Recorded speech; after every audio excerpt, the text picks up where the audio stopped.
Salut, c'est moi, c'est Guillaume Bicep. Aujourd'hui, on se retrouve une fois de plus pour parler de photographie. Dans la vidéo d'aujourd'hui, on va parler spécifiquement des photos de couple, de comment je les aborde et voilà, de comment je perçois la chose, comment j'essaie de préparer une séance couple et comment je suis quand je suis sur le terrain avec le couple en question.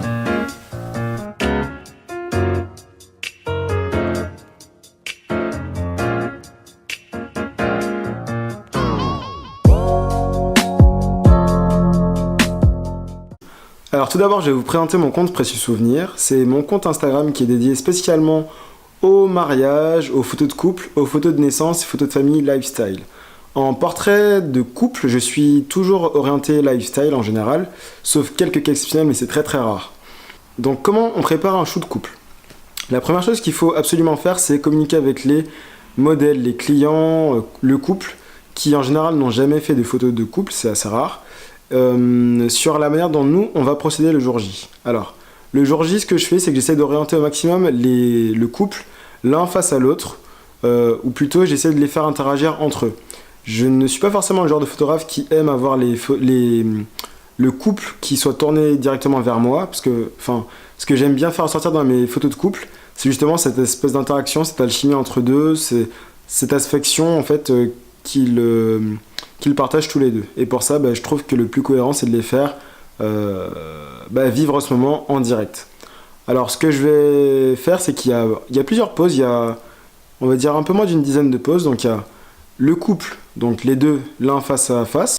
On va avoir monsieur derrière madame, madame derrière monsieur. Et puis ensuite, on va les avoir face à face, mais du coup, madame qui va avoir la tête posée sur le torse de monsieur. Et puis après, on va avoir des photos un petit peu différentes, donc eux côte à côte, on va avoir des portraits tronqués, etc., etc. Mais ça, ce sont les poses basiques. Donc vraiment, celle que je fais toujours, tout le temps, c'est face à face, l'un derrière l'autre, et puis l'autre derrière le premier. Voilà, ça c'est les poses de base. On peut vraiment les réaliser dans quasiment toutes les séances couple, et ça fonctionne super bien. Ensuite, au niveau des réglages, moi j'essaie de rester entre 1.8 et 2.8 pour les photos de couple, parce que la netteté n'est pas hyper importante dans ce genre de photo. Le flou dégage quelque chose d'un petit peu plus naturel, d'un petit peu plus léger, d'un peu plus émotionnel, et ça, je trouve ça vraiment très génial. Surtout qu'il faut vraiment avoir quelque chose de très lumineux dans ce genre de photo. Pourquoi? Je peux pas vous le dire, mais c'est quelque chose qui pour moi est très personnel. Je trouve que les photos très lumineuses ou très sombres mais qui mettent en valeur quelques points lumineux sont vraiment intéressantes pour des photos de couple. Quelque chose d'autre que j'aime bien utiliser du coup pour les photos de couple, c'est mon 35 mm ou mon 50 mm. Alors attention, il faut savoir que je suis avec un APS-C, donc ça devient un 75 ou un 50 mm. Mais ça, je reviendrai dessus une autre fois. En termes de timing, donc en général, je suis entre une demi-heure et 1 heure pour mes séances de couple. Au-delà, les pauses vont être un petit peu limitantes et puis le couple aussi va commencer à fatiguer.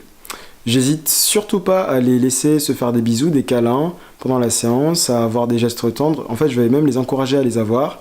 Je vais être aussi là un peu pour les faire rire, sans forcément être le comédien, le clown, mais essayer de les faire rire, parce que ça va vraiment les amener à être dans une attitude de joie, et ça, c'est vraiment quelque chose de cool. Si jamais vous tombez sur du coup un couple qui est très coincé, le truc, c'est de les amener à vraiment se lâcher, donc n'hésitez pas à les faire marcher, à les faire courir, à les faire sauter, à les faire danser, à les faire rire, à leur faire des choses un petit peu aussi un peu plus insolites, mais c'est ce qui va donner justement à votre séance couple une expérience un peu plus intéressante, un souvenir dont ils vont vraiment se rappeler au-delà juste des photos. Parce que pour moi, ce que je trouve formidable dans les photos de couple, et les photos de mariage en général, mais surtout photos de couple, c'est que les photos sont presque moins importantes que la séance en elle-même. Si votre séance est très bien passée, vos photos seront bien, mais c'est le souvenir que vos photos vont rappeler qui sera le plus important.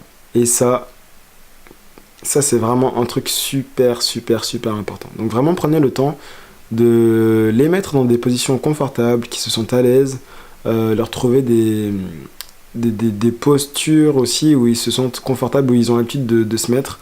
S'ils ont des petites habitudes aussi, de les laisser les prendre, faites-les jouer, faites-les rire, faites-leur aussi se faire des bisous, c'est un couple, c'est normal, mais n'hésitez pas aussi à avoir des bisous qui sont un peu plus plus mignons que des bisous langoureux. Exemple, bisous sur le front, bisous sur la joue, sur le menton, bisous dans le cou, bisous sur la main. Faut vraiment pas hésiter à être imaginatif, comme si vous étiez vous-même en fait en couple, et imaginez-vous toutes les petites marques d'attention que vous auriez pu avoir si c'était votre couple.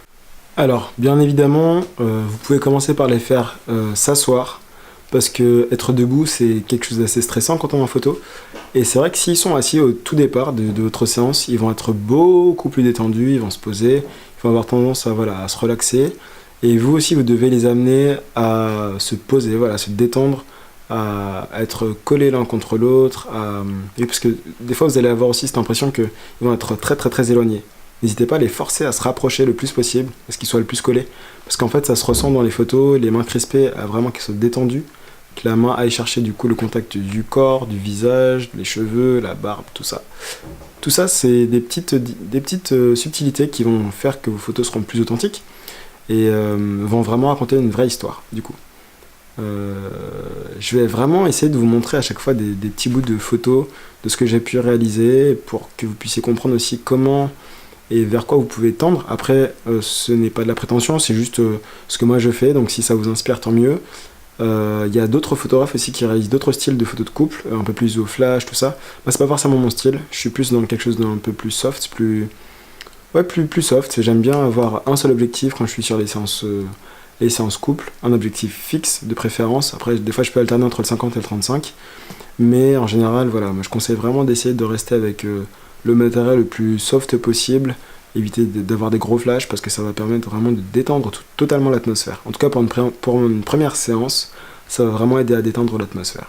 Et maintenant, j'aimerais vous parler de la partie la plus importante qui est la gestion de la lumière. Car pour moi, la lumière est la partie la plus importante en photographie, mais surtout en photographie de couple. Parce que pour faire naître et émerger les émotions, pour pouvoir bien les capturer, il faut être vraiment au fait de la lumière. Il faut être capable de vraiment observer quelle est la bonne lumière. Les lumières qui sont celles du midi, de 14h, 15h sont des fois très très très très dures. Et pour arriver derrière en post-traitement à récupérer une bonne lumière pour la photo de couple, c'est très compliqué. Donc moi ce que je vous conseille c'est d'essayer d'avoir des lumières plus douces.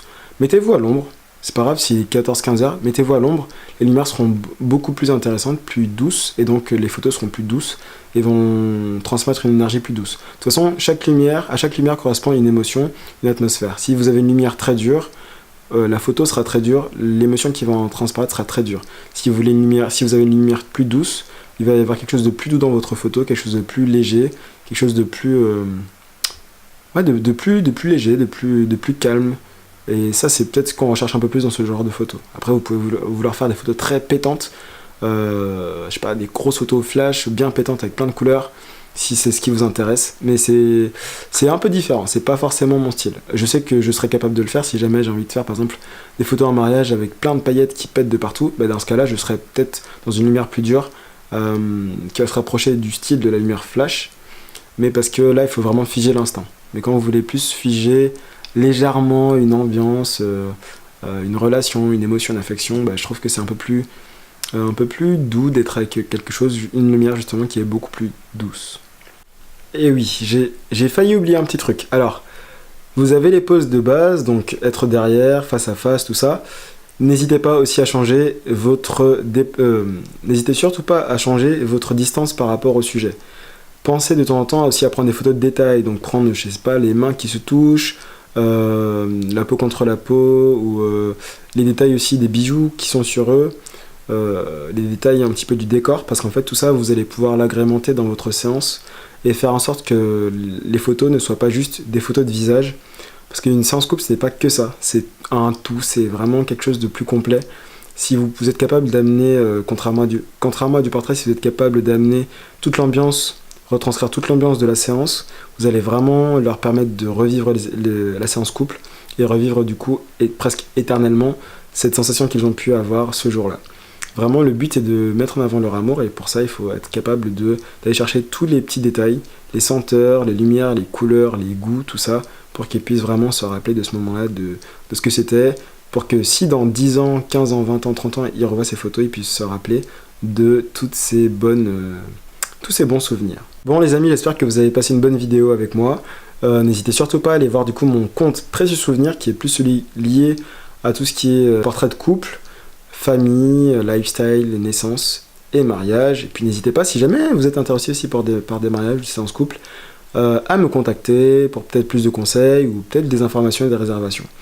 Je suis en train de préparer pour vous un nouveau site site blog qui va du coup plus se concentrer vers Précieux Souvenirs. Je vais bientôt vous donner plus d'informations. En tout cas, n'hésitez pas à venir me poser des questions si jamais vous voulez être tenu au courant. Je suis super content de vous avoir fait cette petite vidéo et je vous dis à plus les bros.